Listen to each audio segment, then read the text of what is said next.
This is Brother Ron, and welcome to We All Be News Radio and TV, the news-free Dixie for the 21st century.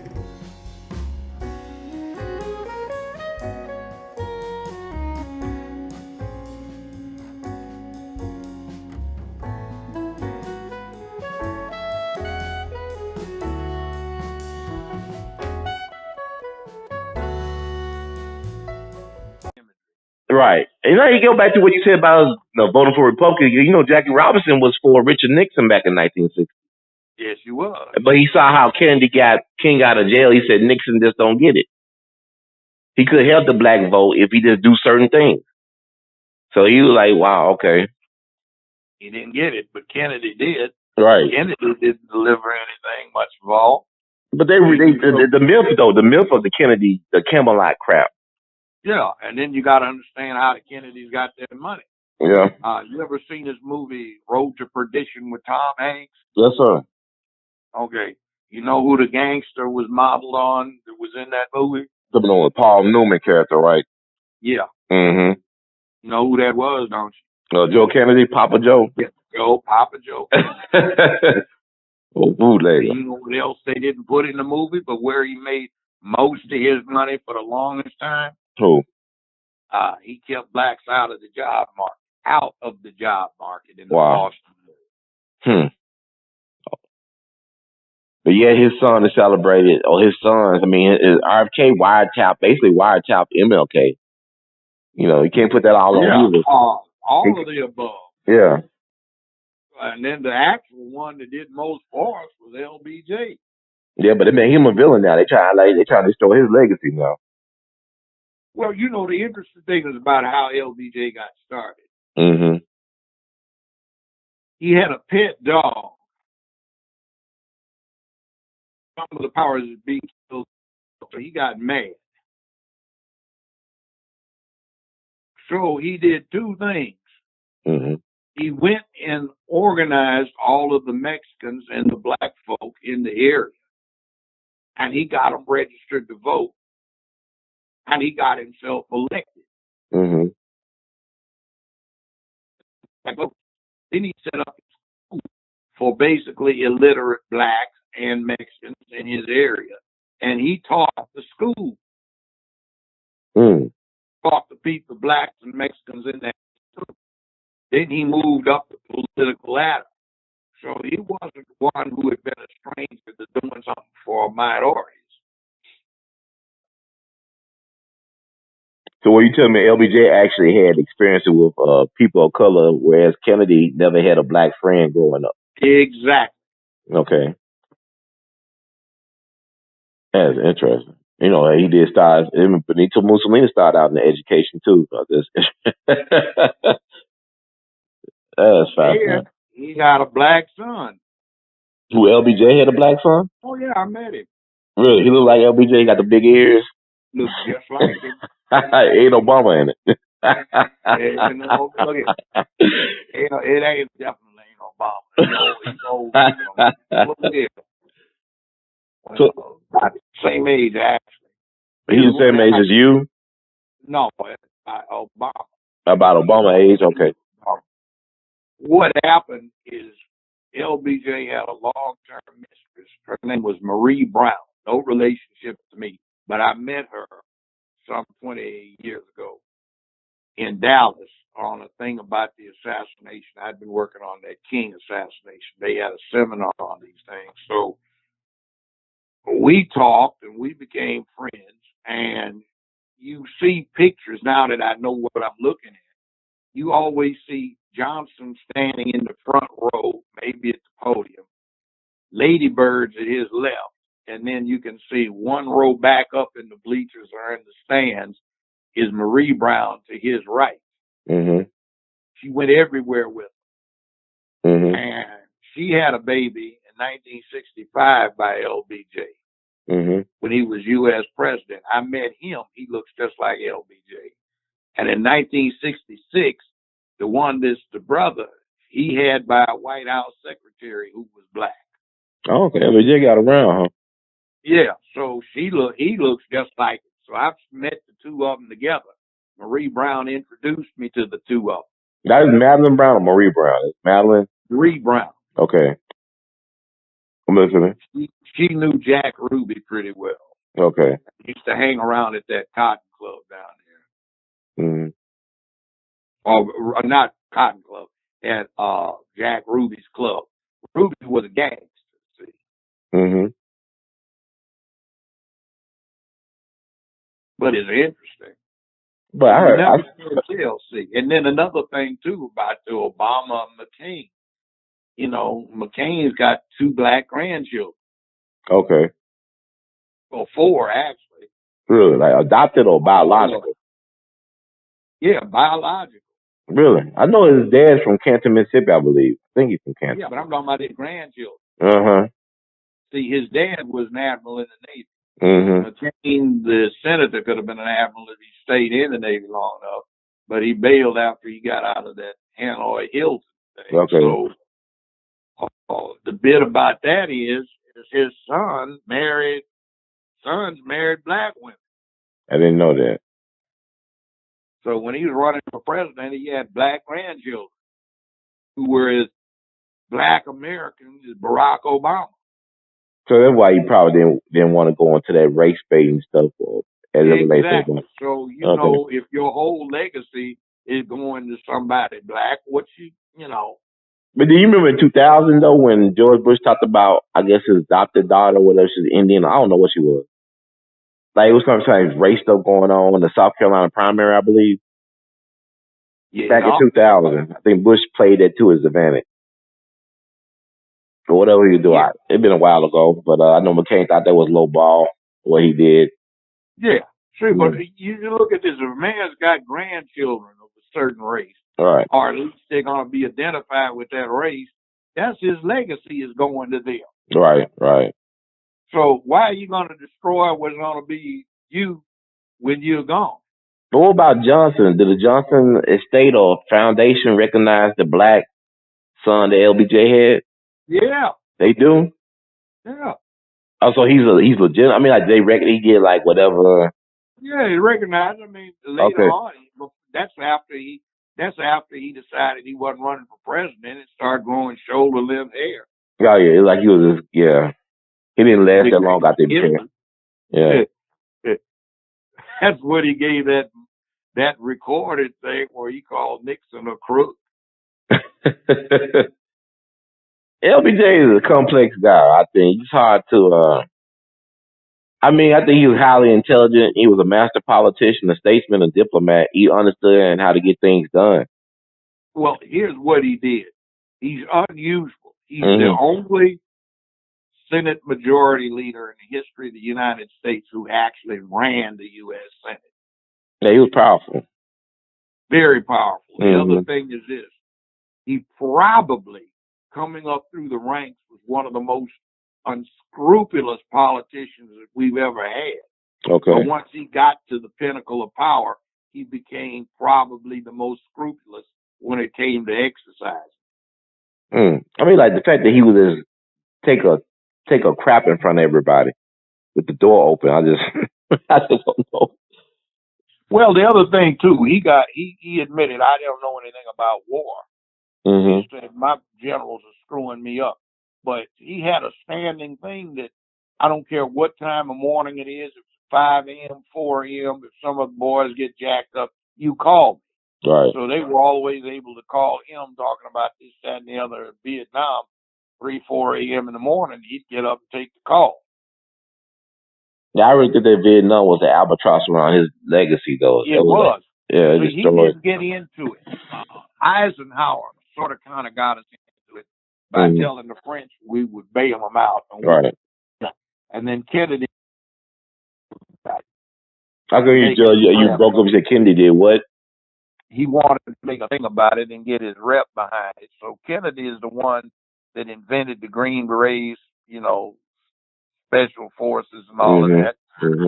And he decided he was going to get involved, and it got deeper and deeper. And then it turns out now that when Johnson did a lot of what he did, he was getting deliberately misleading or outright fabricated information supplied to him. Like the Gulf of Tonkin wasn't even real; it was false flag. Yeah, like that whole thing with Tonkin Gulf that started it off. Yeah. The Navy gave him that their destroyers were attacked. He was scrupulous about demanding, is there any provocation to this? Do they have any justification at all? And they told him they didn't, but then it turned out that they had led some clandestine raids trying to assassinate some of the other leadership, which was why they had the destroyers attacked. There was provocation. And you know, Jim Morrison's father was the rear admiral during the Gulf of Tonkin incident. But I mean, he did say, I will not accept the nomination of my party for president. Right. If nominated, I will not run for president. You know, I will not seek the nomination of my party, and if nominated, I will not run. That was what General Sherman had said after the Civil War. See, when was that like March 31st, '68 when he said that, several days before King got killed? So that means he had a moral compass. Then does it mean that he had like a moral compass? I feel like he was did. cold He just guy. said, I refuse to further divide this country. He probably could have won in the fall. He could have won. Yeah. But he got Richard Tricky Dick Nixon beat Hubert Humphrey. Yeah. By the way, there's something about Hubert Humphrey that was not known. Hubert Humphrey pledged the black frat when he was an undergrad. Okay. He's an alpha. He got made the hard way with plenty of wood. And he's from Minnesota, right? For a white boy to pledge a black frat in the 30s is saying something. So you think he would have made a good president, Hubert Humphrey? Yeah, he would have made a decent president, but he had. They said Nixon made one of them deals like Reagan did with the Iranians. That's why he won. So really, Nixon was unethical, right? But he was very smart, though. He wasn't stupid. Nixon was a criminal. He said he was a criminal. He's the only person ever elected president who's been convicted of a felony. You know, Jack Ruby used to work for Nixon back in the 40s. No, wait a minute. He's the only person to ever be U.S. president who was convicted of a felony. When was he convicted of a felony? 1962. Okay. Unlawful campaign practices in the state of California when he was running for governor. Against Reagan? Okay. Yeah. Not Reagan. Reagan was in 68. Okay. 67. See, Nixon ran for president, then he ran for California governor. He got convicted, and they put him on diversion. So when he got off of his year's probation, they expunged his record. So loopholes. He was smart. He was a lawyer too, right? Yep. So he knew how to do them legal loopholes. Yeah. And he had power behind him. He was Eisenhower. Was a lawyer too. Okay. So it's good to know the law when you're doing that type of stuff, right? Politics, it helps. Yeah. See, Eisenhower was a smart man too. Okay. This road system we travel on, all the freeways and designed them back in the 1930s. See, what he did was in the late 1920s, since he was so brilliant, intelligent, the Army, when he was captain, assigned him to map out the United States to come up with potential road network. So something else even more important in the long run is the United States, when it entered World War I, was the largest industrial nation in the world. But he could not. It was just totally incoherent, so they had to buy weapons from France and Britain. They couldn't make their own when there was no excuse not to. So Eisenhower's assignment as a captain and then as a very junior major was to go around and map out where in the United States fuel supplies were, where the raw materials were, what the population densities were, the transportation nets, and that was so that if the U.S. ever got in another war, which it did during World War II, it would have down who needs to be hooked up with who in order to get something done. That's how he could so ably warn the nation on his farewell address to beware of the military industrial complex. It also enabled him, since he went back and forth on these motor caravans across the country several times, to set up and draw up a network of defense highways, which is what they officially call the interstate highway system. So all of these roads, highways, 380 is one of the latest roadways put in as per what Eisenhower came up with in the 30s. In other words, it's 80 years after the fact, but it's there. Mm-hmm. So he put that in. So he did what he did. Mm-hmm. Now, FDR, he came from a long line of Johnny Reb racists, but he was a practical politician. But he was a ruthless son of a bitch. He even had the balls to sit up there and court the mafia, promise them something, and then once he got the nomination, to double cross them. Mm-hmm. But that can't be said for some of the rest of the people who weren't,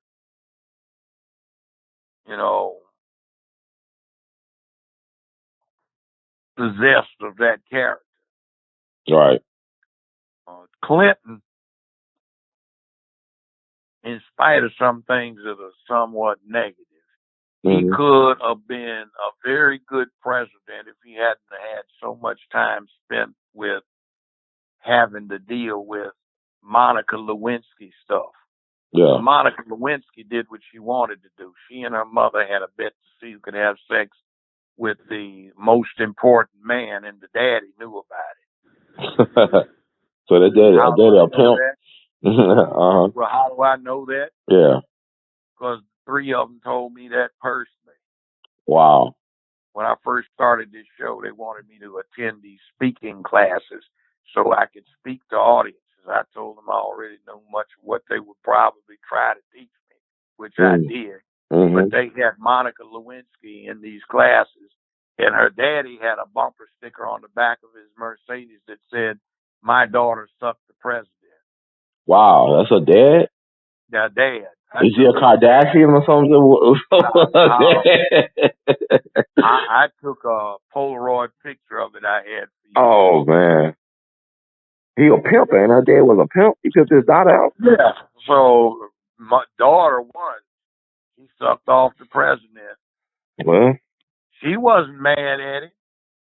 She told some woman she thought was a girlfriend. The girlfriend turned out to be a lesbian, and the lesbian recorded it. Linda Tripp, right? Linda Tripp? Yeah, put it out there. So, I mean, it was like, hey. Interesting. I remember that. I ain't gonna never forget. It like happened yesterday. That was 20 years ago, man. Yeah.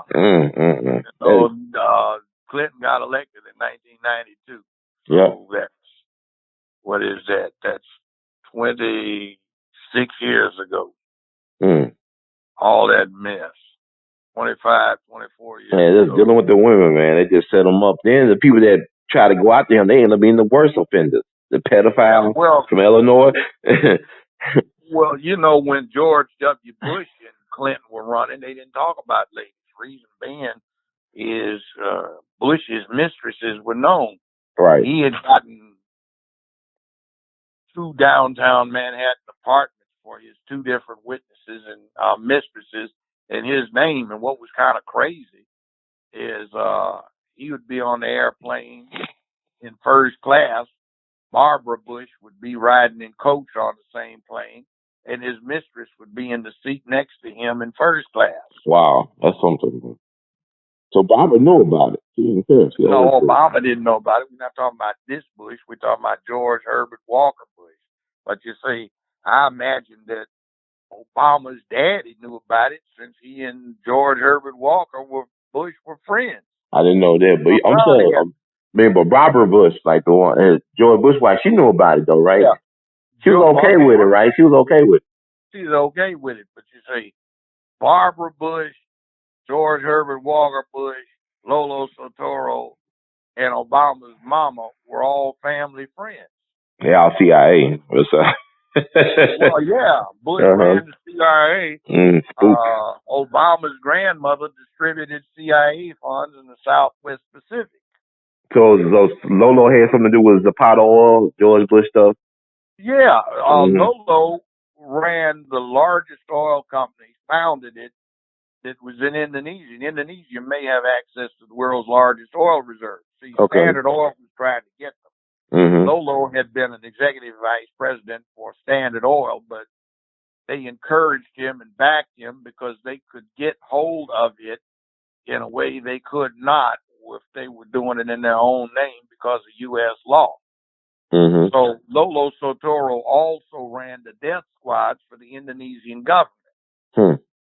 So he had muscle and he had the business acumen and the connection. So George Herbert Walker Bush was head of the CIA under the Ford administration. So they hooked up with Obama's grandmother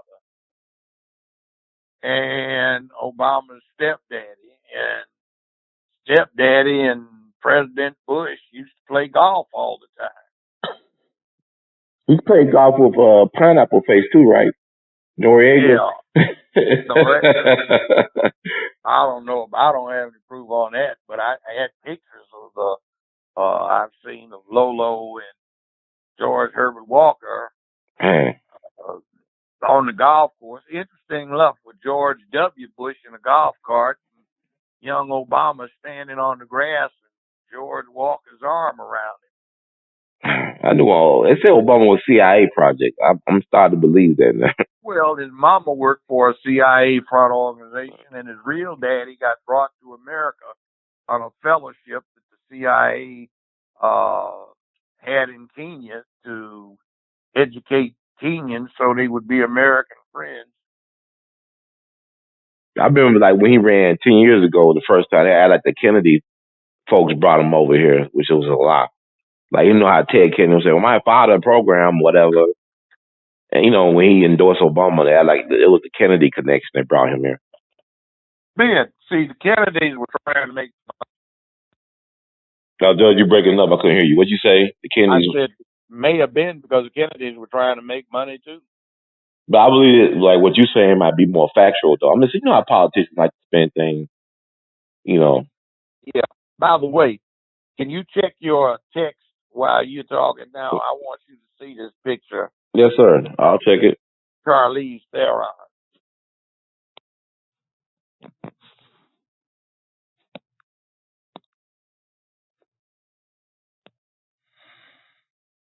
Wow. Oh, my God. Oh, that boy gonna be so confused, man. Yeah. Oh, wow, he's already confused. But I'm gonna ask you this because this has been on my mind too. I see like, do you think that a lot of guys, a lot of black men choose to be effeminate or even gay because they're afraid of what happens to strong, masculine black men? They tend to have had problems growing up. Most of them I know do. The other thing is if they're gay, they're just another hole to screw rather than being mano a mano with all of that. But we see what happens to strong, you know, masculine black men. You see how they cut them down before they prime. Like you look at Malcolm and Martin and Medgar, they didn't even make it to 40. Well, and Martin, you look at Fred Hampton. Martin doesn't qualify. Martin, okay. Well, Fred Hampton, they got Fred Hampton at 21. Yeah, Fred Hampton. Yeah. Yeah, see, he was born August 30. I always say this is the second Black History Month right here, Black August. You got George Jackson. He got killed at 29 in San Quentin. His brother got killed at 17. Jonathan Jackson trying to break out the Soul Down Brothers. But it's like, if you're a black man, look at Jack Johnson. That boy, the 15, 16-year-old on the breakout. Yeah, Jonathan Jackson. He was a sick puppy. But he had Angela Davis guns, right? Let me tell you about it. All right, tell me about it. I know something about that person. Okay. And I'll give you a reading assignment. Find a book called The Glass House, written by Louis Tackwood. Okay. Glass. I knew Louis Tackwood too. Mm-hmm. I thought Turned out Louis Tackwood was an LAPD officer who was their number one undercover agent, not informant. And he wrote in his book how this guy was recognized as unstable. What happened is Ronald Reagan had been talking about communism and government, communism in the schools, and he said the University of California was infiltrated by communists. And the LA Times challenged him to find one communist. So he came up with Angela Davis, who, when she was 19 years old, had for 2 semesters been a member of the Sheila Mumba Club. So the Times said, oh, come on, be real. This woman is a professor. She's innocuous, which she was.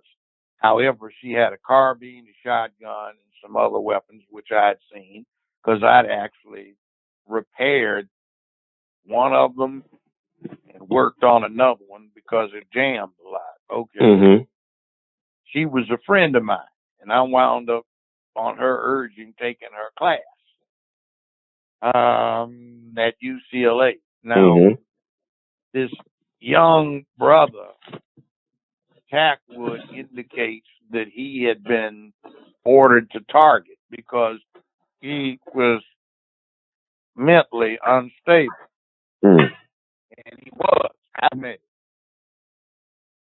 So Tackwood says the LAPD burglary squad burglarized Angela's home and took these weapons out of her house.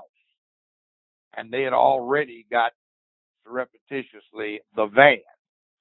So Tackwood says it had been his task to talk this brother into being convinced that he was the one that the revolutionary brothers, including his real brother, the Soledad brothers, were dependent upon to break them out of jail. So what was going on is they put the weapons in the van, and then they hooked this brother up and got him up there and told him everybody was depending on him. Nobody knew anything about it. This was all LAPD construct, according to Tackwood. So when the brother walked in there with the weapons, everybody was kind of freaked out, and they just kind of went with the flow, and then everybody tried to kill everybody, including the people they'd kidnapped and put in the van.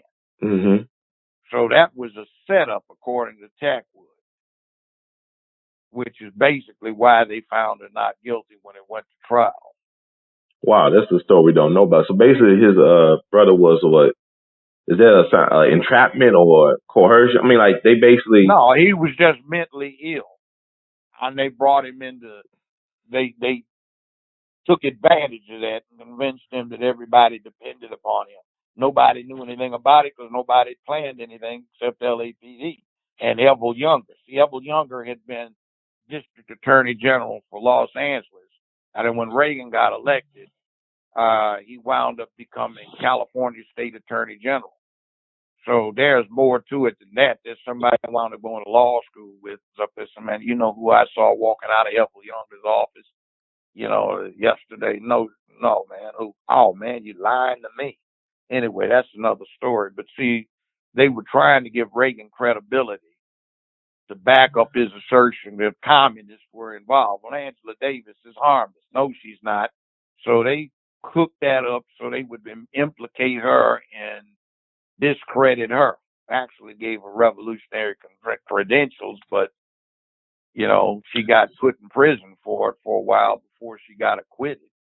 So you saying that the government was complicit in doing this? It really wasn't his fault. Now, I know Louis Tackwood wasn't lying because I was a witness in a murder trial, and he was a witness in the same murder trial, and he testified. Well, he didn't testify. They introduced him as the number one undercover agent for LAPD. I said, oh, hell. I thought this was just an ordinary brother. Damn, what does he know? Well, he didn't tell everything he knew. I can say that. But he told a lot of it, and he put a lot in his book. And I was there when most of this stuff was going on, Black Panther stuff, us, BSU thing, I mean, did Angela Davis sue the government? I mean, civil court or some case sue? They're have no liability. You can't sue the government unless. So, what about the case of Fred Hampton when his law office brought their civil suit against the state attorney office? it may be that you can only sue the individuals. You can't. There's sovereign immunity. Okay. That'll take too long a sidebar to explain that. But Mm-hmm. what was going on, and when Louis Tackwood wrote his book Glass House, if you were there when stuff was actually going on and you were privy to it, that book answered some questions. Oh, that's what happened. That was your reaction. Like Franco Diggs, for example. Franco Diggs was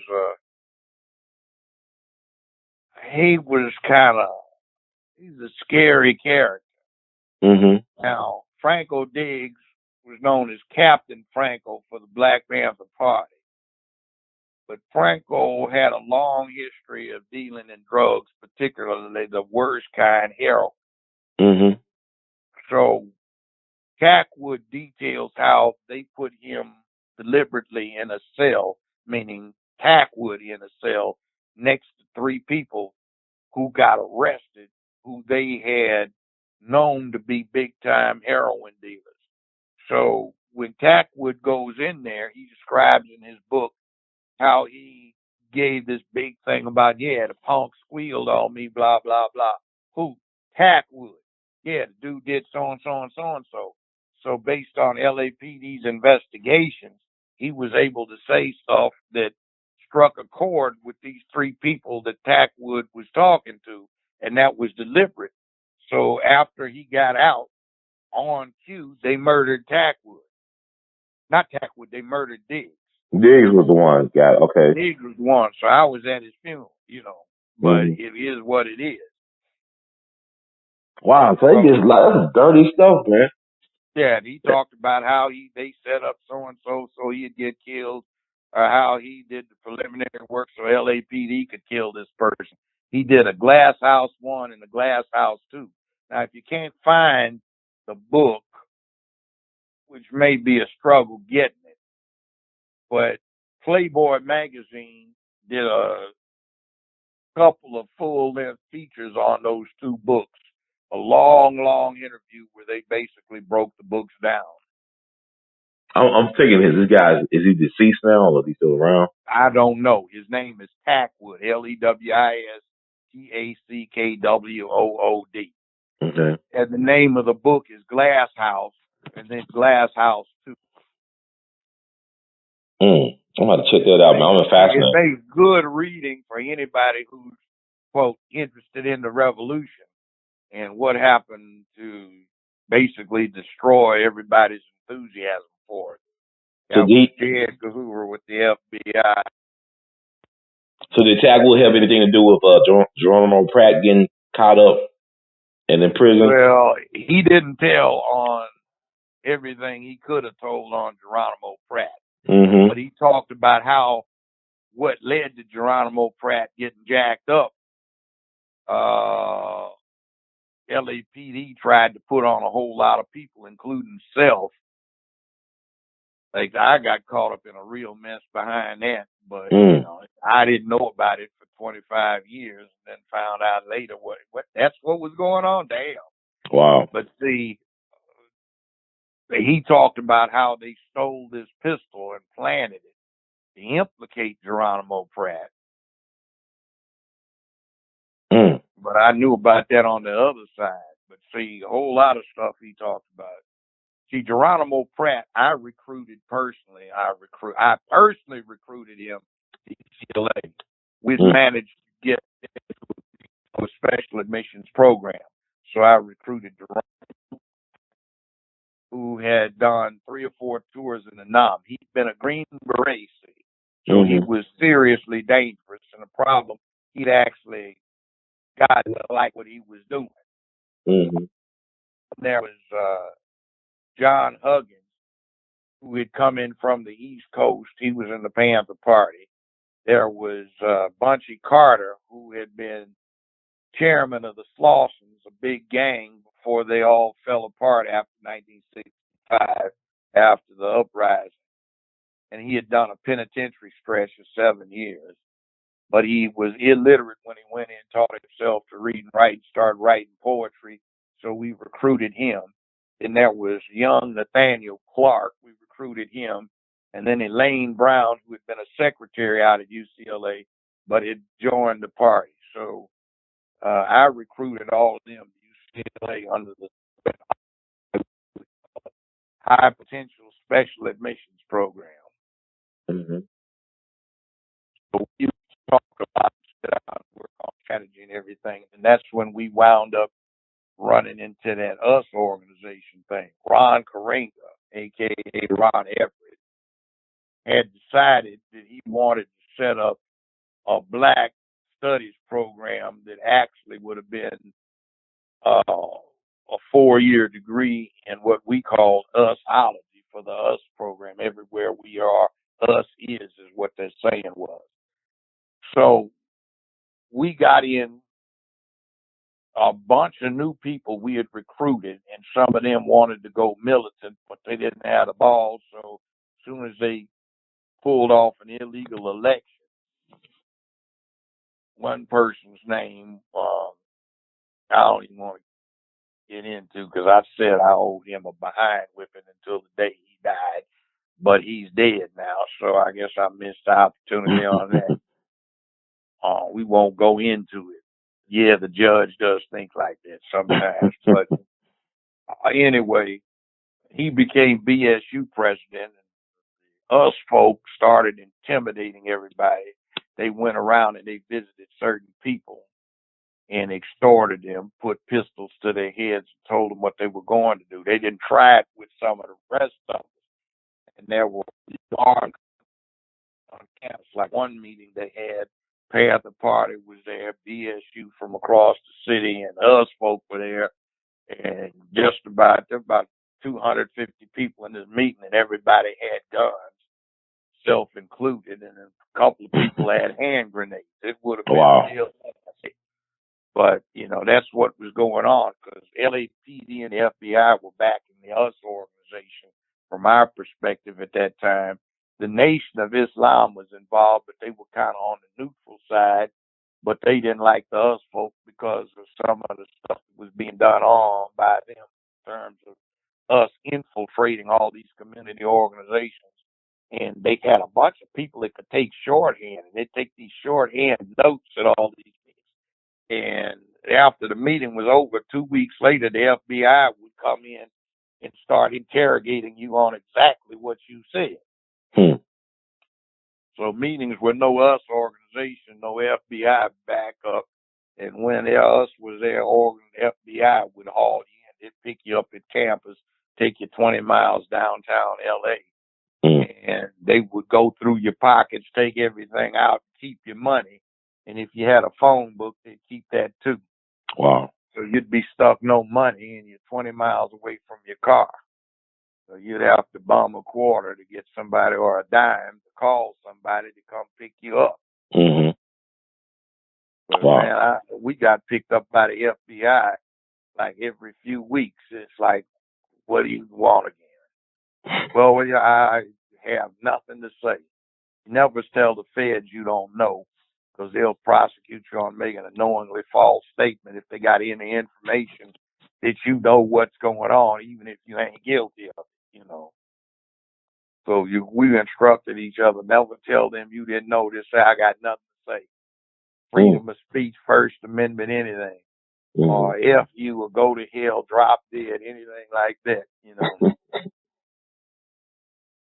Wow. You don't think we heading back towards those days now? I mean, with the censorship and all this other stuff going on? Well, we got a thing going on, but we got infiltrated. And it got so by the time 1968 was coming to an end, you couldn't trust anybody. Then it all fell in place as to what happened. That's after Bunchy Carter and John Huggins got murdered on UCLA's campus in April 1968, which is interesting. That same time, that's right after King got assassinated. Well, I thought it was in January '69 that happened. Bunchy Carter and John Huggins, was that January 19th? It may have been '69. Fred Hampton got killed at December 4th of '69. That was a tough year for the Panthers.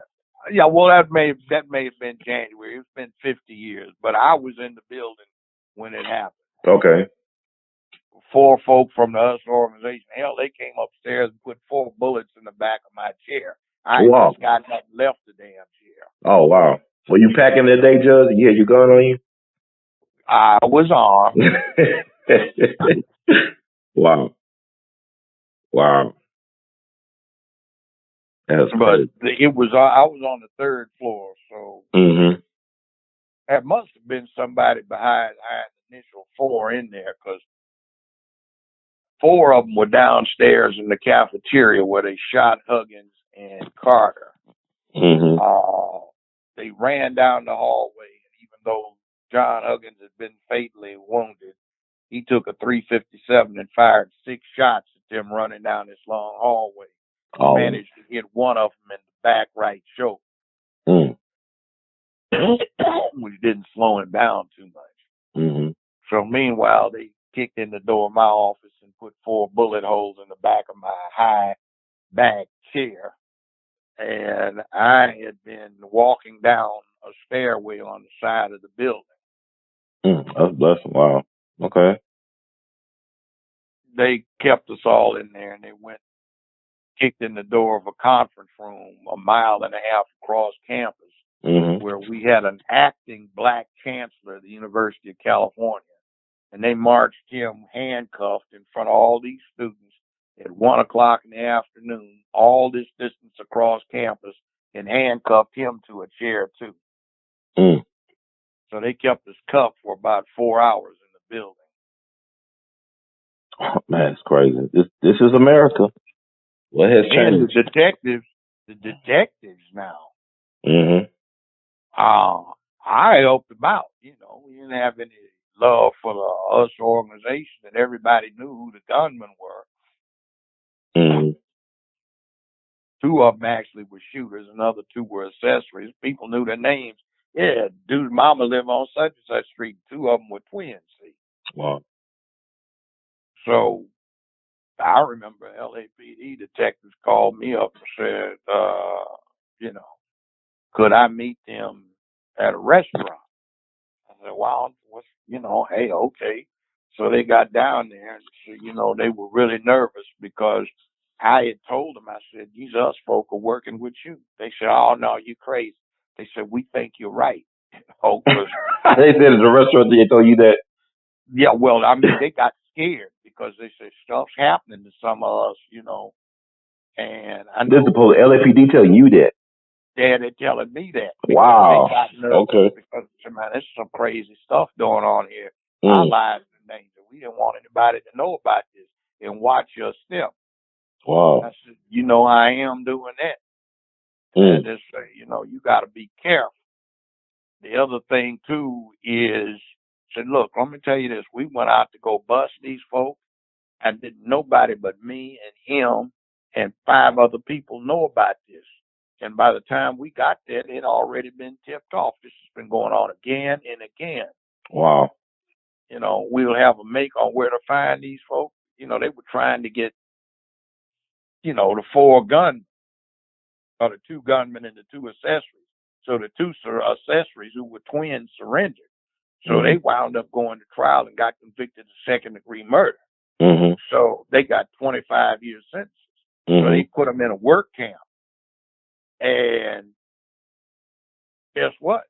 What? Less than 8 months after that trial, a guy named Oyuko Babu, who puts on the Pan-African Film Festival in L.A. every year, still does.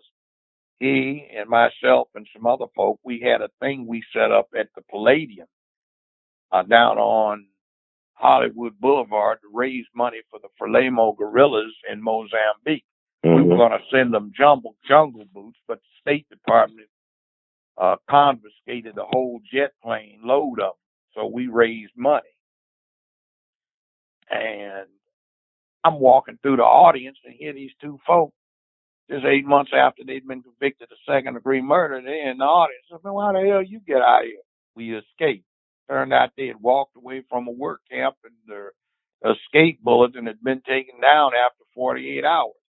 Later developed, 25 years later, they tried to surrender to finish serving out their sentences because they were tired of hiding. And California told them they weren't interested anymore. Wow, just like that. But yeah, to give you the thing, we had Aretha Franklin, Taj Mahal, Pharaoh Sanders, Oscar Brown Jr., Gene Pace. We had Stevie Wonder. Hell, Stevie did a 3 hours worth of concert. And the proprietor said, well, you know, we can't close this down. Y'all are right. Carrot burn this place down. So you just got to take the alcohol off the tables at 2 o'clock, which we did.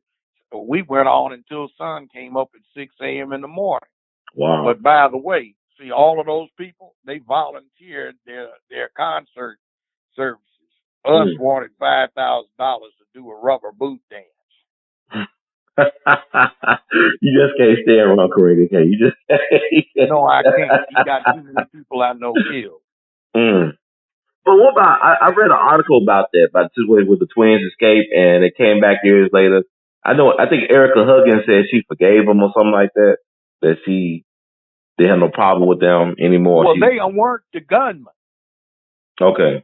Erica was married to John. I knew her too. Mm-hmm. But see, the problem was is they never did get the 2 gunmen who pulled the triggers. But they worked for the government, it's saying. They were government people. Well, we knew who they were. We knew where their mamas lived, cousins lived, you know, all of this. His mad dude's sister live over there, man. You know. Are they still alive then, the actual 2 gunmen? I have no idea. See, that's what LAPD was talking about. They were trying to get them, and every time they did, they'd been tipped off. So maybe their own handlers took care of them or something. You know how they go. Yeah, and they started talking about some detectives were having accidents who were getting too enthusiastic. It's like Morrell McCullough with the King assassination. That guy in the picture kneeling over Dr. King when he's on the balcony. He was undercover MPD, Memphis police and military intelligence, ended up being CIA later on. Yeah, you've been on MPD for 6 months. Mm-hmm. But he's a CIA. He was a spook at the end of his career. It was the first official black hire by the CIA. Yep. And I talked to him on the phone for about a minute in South Carolina. He had a South Carolina phone, and his daughter had the nerve to write a Washington Post editorial or op-ed around the 50th anniversary of King assassination. So much King lived in Memphis or something. She went out to the Southwest. I said, yo, you know who your father was or is? It's more than just you can't really live in Memphis, you know, because he thought that everything would change, and she's talking about the racism in Memphis and all this other stuff. But I talked to her father for less than a minute on the phone, and he confirmed who he was. But then he said he don't do interviews. So, okay. Yeah. But they say he sneak back. I don't say he sneak back, but he come back to Memphis every now and then because he was a Memphis invader too. Yeah, so he talked to the Memphis invaders. See, it's interesting, some of the things, though. But back in those days, it was different. Okay. Like, for example, they had Trinity Avenue Elementary School was probably the worst in the whole of the L.A. City school system. Mm-hmm. A friend of mine became the youngest playground director in the L.A. City school system.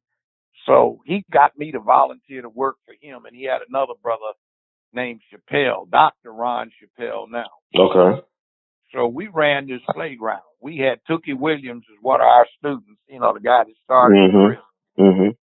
Mm-hmm. And Barry White, the singer, was a skinny little 12 and then 13-year-old kid on the playground, too. Uh-huh. He put his age up to match his voice. He wasn't as old as they said he was when he died. But he's like 12, 13, and we're like 21, 22, you know. Oh, wow. So 20, 21, 22. So we had an interesting operation. Now, Cliff, that I was working for, is an interesting person. Brother was he was a playground director. He went to Cal State, LA, and UCLA at the same time. He was magna cum laude at Cal and summa cum laude at UCLA.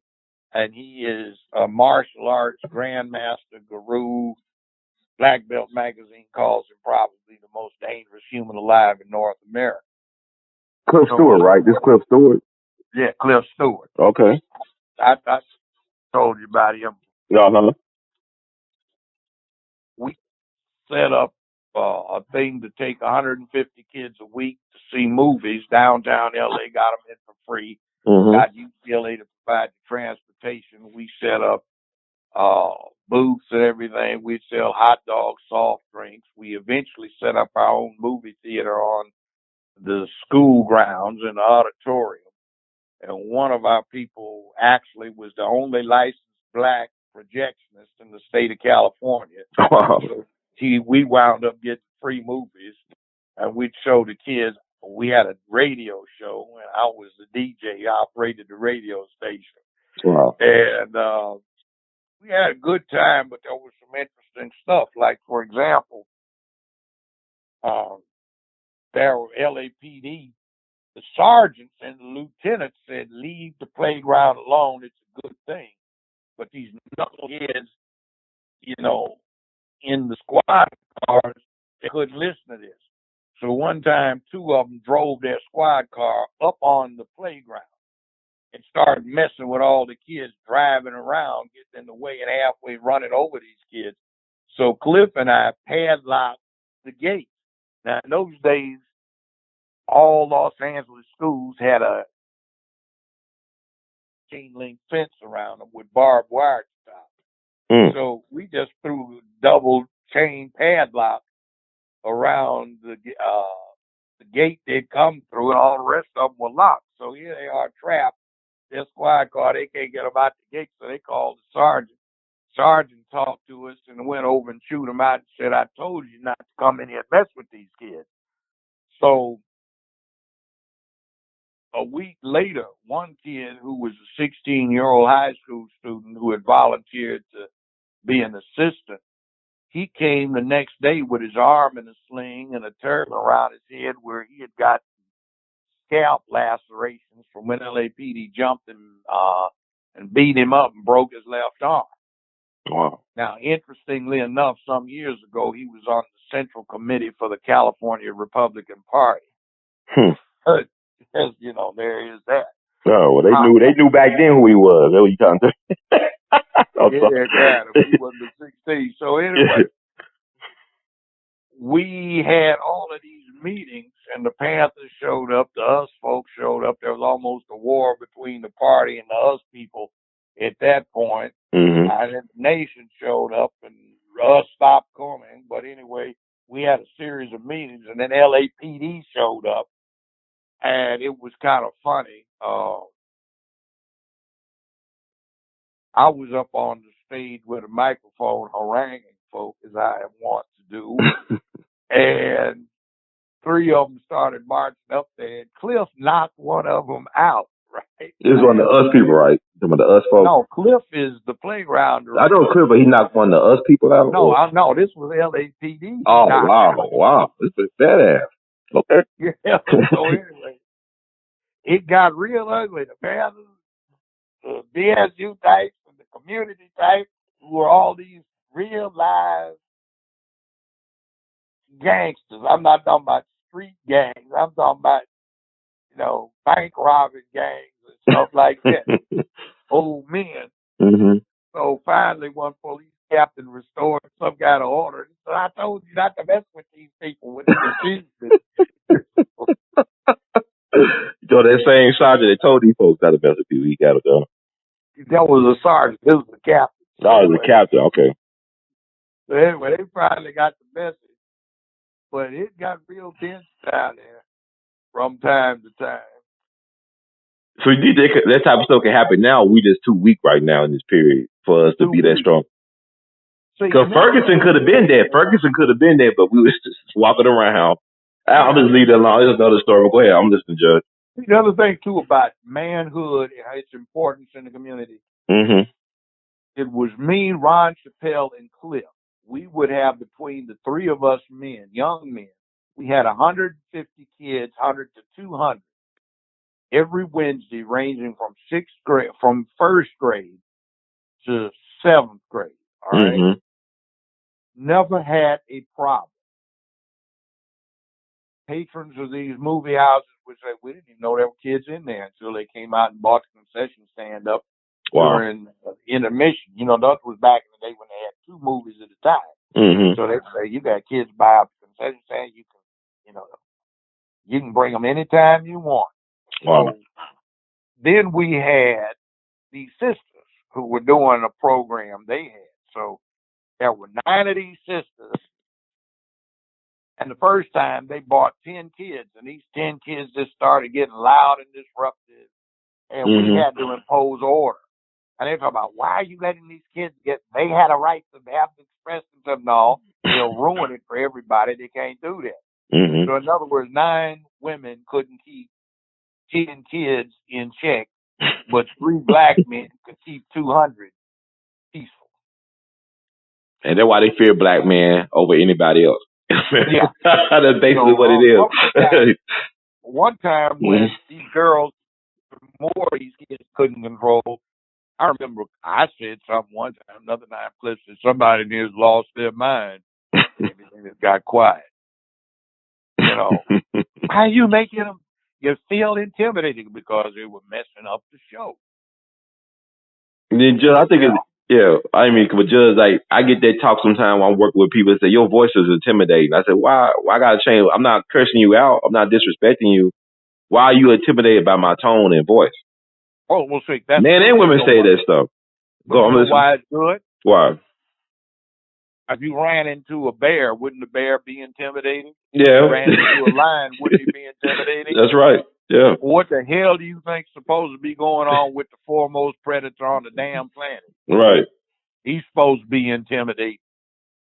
But it be some guys, some young guys. You intimidate me with your. I'm like, what's wrong with you, man? You almost my age or something. Well, why you got a problem with me talking the way I talk? I don't disrespect you. You know what they say? It's so loud and booming. I was okay. They used to get on me about it, so I raised it up a little bit myself because I get out and eat myself, But that's why I'm talking to you about it. That's why I want to get your input on this. It freaks these Hollywood types out. I used to get complaints. Mm-hmm. We are offended by his, intimidated by his deep voice. Wow. Man, my voice ain't that deep. Damn. But it is commanding, though. You command respect, though. I mean, you got that gravitas and authority to what you're saying. I see why people it don't intimidate me. I respect that, though. I like a person that's got that type of confidence. Well, that's what it's supposed to be. Like, it's sort of an attitude of like, okay, it's not that you can't mess with me, but I'm not the one that you really want to pick to do that for as a hobby. Right. Oh, boy. But it is what it is. So, we saw this. Mm-hmm. I can remember one time it was real crazy. One of these people that wanted to be BSU types, we were trying to get him, man, you got to, like you're supposed to be the chairman. Right. BSU this chapter. You just fronting off, but you're going to be there. Oh, well, brothers, you'll have to understand, I appreciate everything you've done for me. All of you guys, you've been there, you opened the doors, but I've got different circumstances. I can't afford to jeopardize my career. You'll have to go on without me. I'll be there with you in spirit, Granddad folks. And he had on some gray slacks. Uh-huh. And he was so scared he pissed on himself. You could see the stain going down the left leg of his slacks. And there was a pool of piss around his left shoe. And he the leader, huh? He the chairman of the board. Man, get the hell out of here. We drug him down there. Oh, man. Stuff like that. People always, you got to be careful of those us folks. See, they were always shooting at somebody. I'm not going to say what I did, but let's just put it this way. It was not unusual if you were active and effective to get shot at. And it was not unusual to shoot back either. Wow. What all of that was, I don't think anybody's dead, but it is what it is. And then there are occasional things have to be answered. Like he's dead now, so there ain't nothing gonna come of this, but there was a school teacher I had in high school. He was a sissy. Mm-hmm. And he said he thought colored people would be happy working with their hands. So to do all of the black students, well, we didn't say black in those days. That was 1963, 64, something like that. Said to make all of the Negroes happy, he was going to flunk all of them in advanced comp. So they would be forced to get into a trade instead of going to college and wasting their time. Well, I wound up getting the boys' vice principal to intervene in that situation. But I caught his ass about 5, 6 years later. He was coming out of the USC library, student campus library. And I had an apartment over near there, even though I was going out to UCLA Law School. I caught that fucker and I broke both of his arms and broke his damn jaw. Wow. Do you remember who you was? Do you know who you was? No, I had a beard and that, so I didn't want to know who I was. Hell, it was felonious. I jacked his ass up, but that's the way we roll.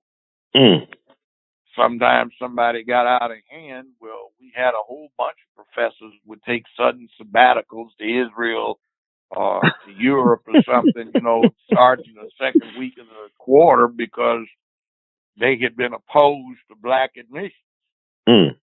Wow. No explanations given, just sudden leaving.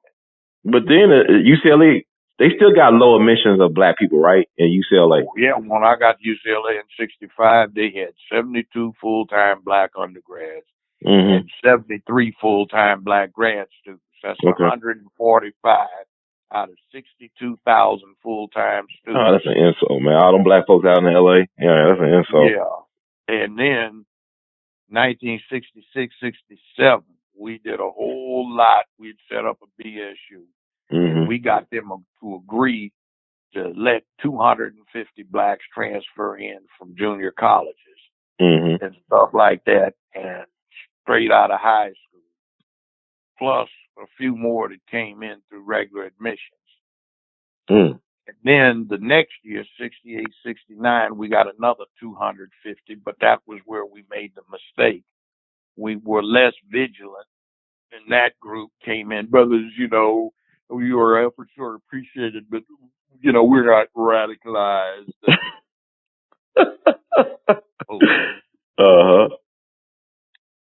Well, Judge, I really truly enjoy these conversations. People have really benefited from them.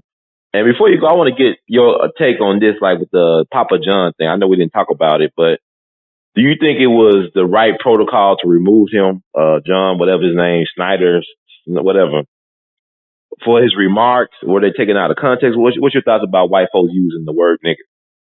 If you don't get the idea that they've been doing that for years, nobody's cared. That's the name of the game. How many times have you said honky or white devil or cracker? Yeah. I said cracker, a lot. All this other stuff.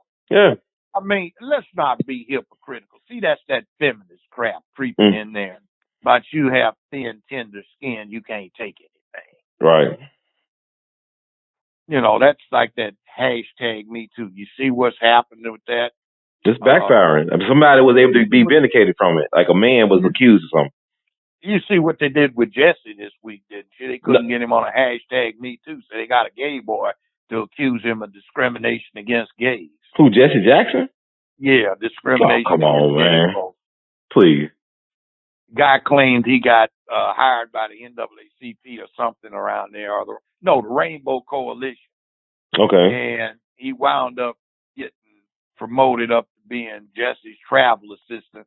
So he was talking about Jesse kept throwing him being gay in his face and disrespecting him and talking about gay folk badly. So he filed last week or revived some action he tried to take a couple of years ago, saying he got discriminated against by Jackson because he was gay. Yeah, whatever. I don't know. I ain't mad at him. He got the job. I don't know what happened, but I'm talking about I ain't mad at Jesse. Are you? Oh, if he did do it, you don't care. It is what it is, huh? Yeah, but he had Byron Rustin back in the day. He was openly gay. Hell. Yeah. And Uh, yeah, Hoover accused Rustin and King of having a thing. Well,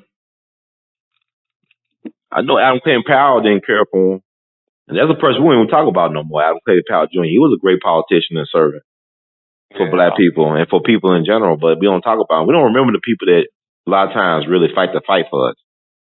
We forget about those folks. Adam Clayton Powell, he was a crap brother. Oh yeah, Alpha. It makes sense. But he loved women. See, what I like about him, he was a minister, but he didn't lie about he loved women and he loved luxury. But he helped people though too. You know, he liked to find the things in life, but he also liked to help his people. He got him a piece of the action on Bimini Island. Yeah, I mean, yeah, I'm saying I'm not hating. I don't hate him. Yeah, I'm not mad at him either because he could have chose the easy route, like that dude at UCLA, the chairman. He could have been like that if he wanted to, and you know, but he chose the other way, and I appreciate that. You mean Chancellor? Yeah, Chancellor. Like, you know, the guy, the cat you said y'all had to drag to the whatever to be active, the chairman y'all voted for, the BSU. We didn't vote for him. I didn't vote for him, but he took advantage of y'all activism. No, what he did is he got a list of the new black admittees, and he mailed out to them that there was going to be a BSU election. There was not one scheduled for another 6 months, but he had it, and he wound up getting elected by these students who didn't know that wasn't appropriate.